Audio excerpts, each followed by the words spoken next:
Është kënaqësi të kem këtu në studio bashkëdhetar të suksesshëm të profileve të ndryshme.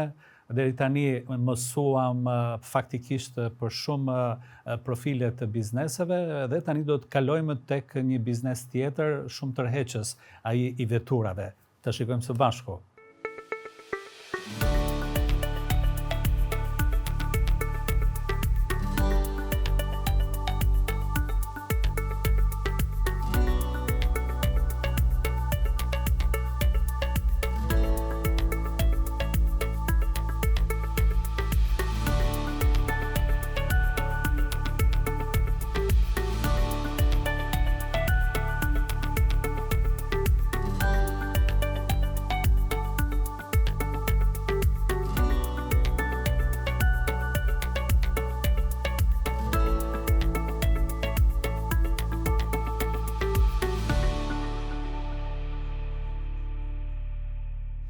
Atëherë Barit Çuçalla, përshëndetje dhe mirë se vini në edicionin e dytë me radhë të Tryeza 10.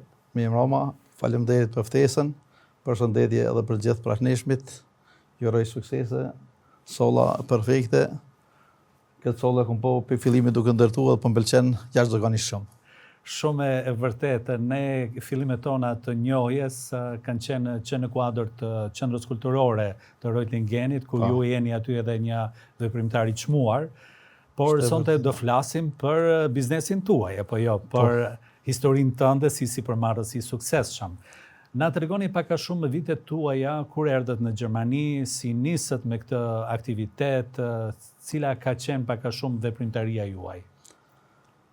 Në Gjermani kam ardhur në vitin 93, kam ikë prej jo luftës direkt, po ishte atëherë thirrja për më shku në shërbimin ushtarak. Edhe si çdo shqiptar, edhe na morëm rrugën e mërgimit. Me tregu drejtën, kam qaj që një fëmijë, kur kam marrë rrugën e Ëgërbetit, mi po se do bëhen 33 vjet, unë do t'jem edhe më tej këtu, një gjatë tillë nuk I kisha besu, mi po jeta qenë ka kjo. E ke menduar besoj shpesh për kthimin në Kosovë? Gjithë shkoj shumë shpesh, vuj për atë vend, mi po deri sot hales më ka dhënë mundësia për më shku me jetu edhe me vepru atje. Kështu që shpresoj herë do kur, a do të vjen e ditë, nuk e di, veç dëshira është gjithë. Edhe ju kisha lut atyre që kanë mundësi, mos më ardhë këtë vend, po më nejtë në vend tonë, siç na thanë edhe biznesmen tjerë, ka punë për gjithë, sidomos ku vetfunit Kosova po preparon, e Gjermania po më duket ka nis pak mos bëj. Për ndryshe, kam marrë vitin 93, edhe pasion e kom pos futbolin. Me thonë, që shtojmë në bukvalisht pak hajnë e kom po futbolit, jo në të ligat më të nolta, po për me kriju kushte për punë edhe bashkëpunim me firma tjera. Në vitin 2009 dhe kom hop firmen për blerje dhe shitje të veturave. Veturave nuk janë për klasit më të noltë, klasit mesëm, mi po biznisi po jo keq, kështu që të mira s'kanë skajt, këqijat edhe më heq, në qoftë se vazhdojnë shtu, dhe t'jem I knoqën. Për ndryshe kam edhe një firmë tjetër, kohën e dimnit e bëjmë pastrimin e trotuareve, në Gjermani shtuhet vindëdinsht, kam 3 punëtor punojnë me vetura, edhe kohës dimnit kam edhe 4 punëtor ku punojnë për pastrimin e bores. Dhe cili aktivitet prej këtyre është më stabil, se ky tjetri qenë ka sezonal, vetëm dimrit, apo jo? Po puna me vetura është më e suksesshme dhe se ata ju ka punë të në vitin, edhe jam I knoqur me surin, mundet me konë gjithë më mirë, po duke mendu që ka edhe më keq, kështu më thonë që një pjesë e tordhave të mira fitojmë prej veturave. Sa ju ndihmon edhe platformat online për shitblerjen e veturave?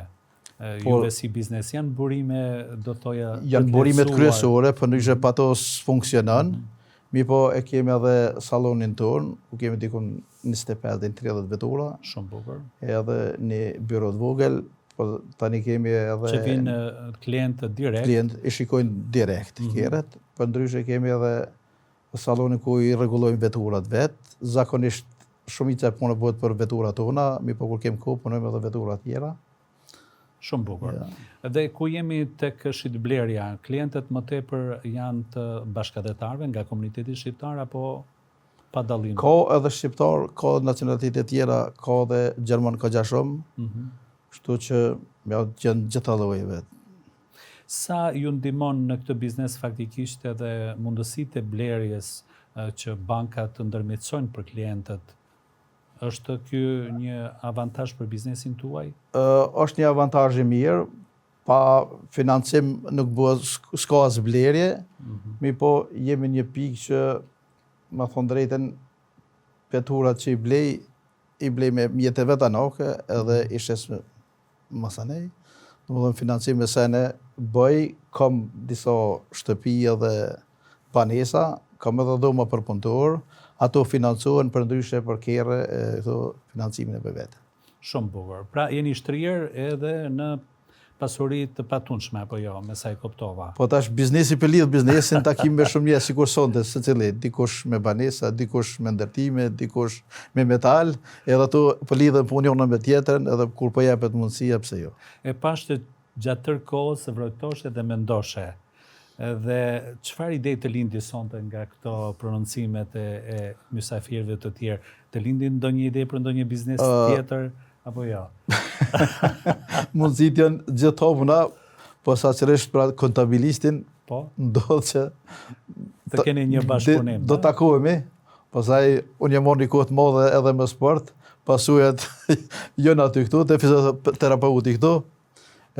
Mundësit janë shumë zgjedhjet, tani punë lokaleve, hoteleve sene, edhe ushqimin e konsumoj shumë e qef, duket për shuhet edhe në figurë dhe, kështu që shpresoj me bashkëpunu me tënë. Unë ju kam parë faktikisht edhe në krye të organizimit të turnerit që e komandoshe shumë bukur në cilësinë e organizatorit, kështu që ju përgëzoj edhe duke u nisur nga sporti është i lidhur ngushtë edhe me artin dhe kulturën dhe unë mendova që do nisesh nga ana jote e djathtë të bashkëpunimit me Loretën për ndonjë fushë bashkëpunimi edhe në fushën e librit, të ndonjë panajirit mundshëm, Por nuk i dihet, mundësit janë të hapura me gjithë qef. Po do t'i diskutojmë në darkën pas... Do të kemë mundësi kësoj rojtë veç suksesën punën e soj, kështu që... Shumë bukur. Më trego, fëmijët tuaj janë të inkorporuar në aktivitetin e biznesit që ju bëni, apo ju i ke lënë të lirë që ato të ndërtohen vetë si pas mundësive që jep edhe Gjermania? Jo, milion të lirë krejt, po vakita në kënaqësin heq, kështu që dytë janë të involvum, djali madh është në studime, ka ma pak kohë, i dyti punon në bank, edhe më ndihmon me punën e ofertave, blerjen e shitjen e, kështu që i dyti është shumë i involvum, i pari djali madh ka dhe 6 muaj dhe kryen fakultetin, edhe shpresoj që edhe ai më inkuadro. Shumë bukur, por në Kosovë çfarë mendoni në të ardhmen? Keni ndonjë aspirat që të bëni ndonjë investim andej? Dëshira është... Ku them në Kosovë përfshin edhe Shqipërinë, se Kosova e Shqipëria janë një, apo ja? Me thonë drejtën, kur shkojmë pushime, ma shumë rrinë Shqipëri se në Kosovë, po që pse e mundësia, pse jo, deri me tash nuk e kom gjetë vetën ale. Uroj që ta gjeni, ishte kënaqësi që ju kishim në studio. Faleminderit shumë. Gjithashtu faleminderit. Atëherë të dashur teleshikues, ja këtu dal nga dal erdhëm deri tek fundi i këtij edicioni. Deri në takimin e ardhshëm me përfaqësues të suksesshëm të Tryezës 10. Mirupafshim.